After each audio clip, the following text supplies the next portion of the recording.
I'm gonna dive straight into it for you. A lot of people are wondering how much money can I actually save with solar? How does the numbers, how does the savings work?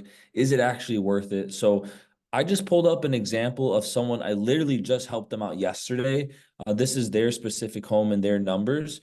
So this person, they have a Alliant for the utility. And now I'm just gonna show you an example and a comparison of what I'm gonna go over with you as well.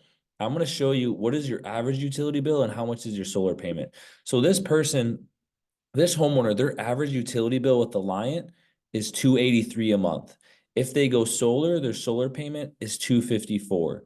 So this graph on the top, it's going to show you 5, 10, 15, 25 years if someone stayed with the utility company, with this example with Alliant.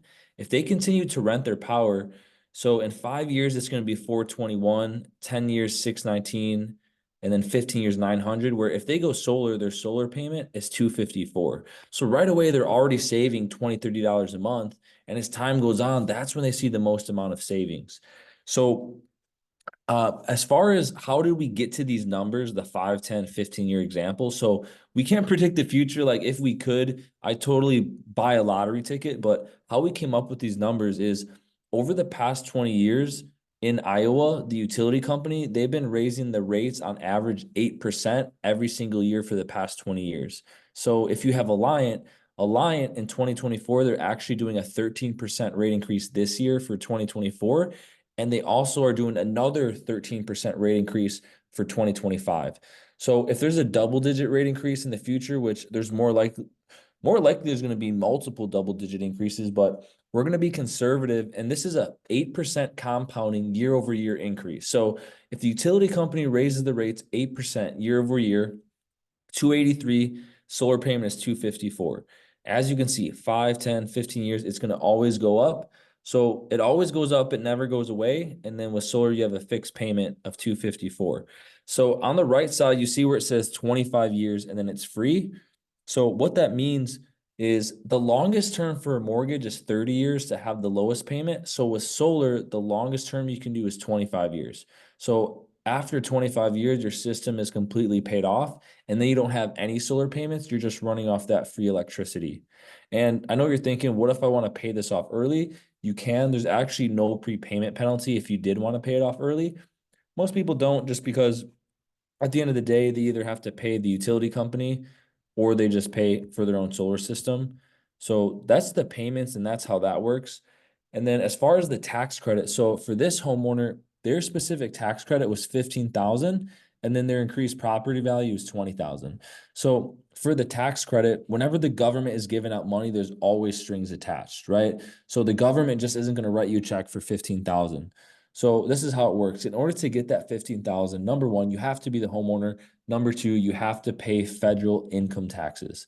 So the homeowner I sat down with yesterday for this example, they're a W-2 employee like me and most people. And for the year, they pay $5,000 in federal taxes for the year. So what that means is they can actually collect $5,000 out of this 15,000 year one, and the government gives the homeowner 5 years in total to collect the entire tax credit. So this homeowner, they pay 5,000 in federal, so it's going to take them 3 years to collect that entire tax credit. Once you collect the entire thing, it's over. You can't get it year over, every single year. Now, if someone's income is higher, let's say they're earning over 100,000 a year and they pay $15,000 or more in federal taxes, then that actually means they can collect this entire tax credit in 1 year. So it really just depends on your income and how much federal taxes that you pay. And then this increased property value, it depends on what is your home, like how much your home is worth. So that's their increased property value.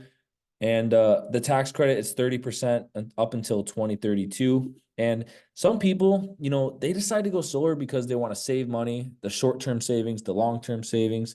Some people do it for the tax credit because they want to collect, that huge tax credit and use that for other projects in the home or pay off debt, whatever they want to do with that, go on vacation. But what I found is the number one reason that most people decide they want to go solar is because they'd rather own something versus renting. So if you stay with the utility company, there's nothing wrong with that. That's totally fine, but you're just paying a rental payment. It always goes up, it never goes away. But if you go solar, you own your own system. So you're basically just paying to own your own system versus renting. So that concludes the numbers. And I just want to show you an example so you can get an idea. And in our meeting that we have set up, I'm going to go over your exact numbers. I'll show you exactly what is your average bill with utility, how much are you going to save with solar, how much your tax credit is, how much your property value is going to increase. And that way you have all your numbers so you can make a decision. So if we have a meeting set up, I'll see you in the meeting. I look forward to meeting you. If we don't have a meeting set up, you can just reply back to this number. You can shoot us a text and we'll be more than happy to set something up and get you on the calendar so we can go over your exact numbers. So if we have a meeting, I'll see you. If not, hopefully we can get something set up and hope you guys have a good one. I'll talk to you soon. See ya.